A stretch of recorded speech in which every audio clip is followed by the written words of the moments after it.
ඔබට මේ කියන්න යන්නේ ටිකක් අමුතු සුවිශේෂී වාර ව්‍යුහයක් ගැන.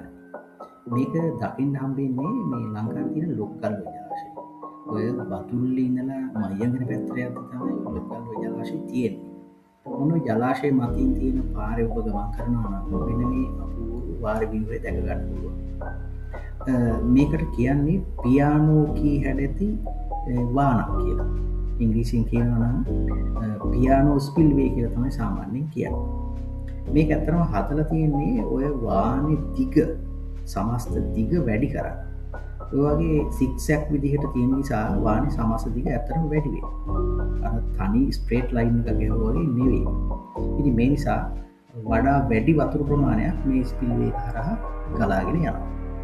ඇතරම මේ වගේ පියානෝ කී හැඩති වාන් නිර්මිත එමත්තම් පියානෝ ස්පිල්වේ ලංකාවේ බලාගන්න පුළුවන් අරලගංගල තියෙන පිඹුරත්තය ජලාශය. දැන් ඔය තියෙන්නේ පිඹුරත්තය ජලාශයේ ඔය කියන පියානෝ කී.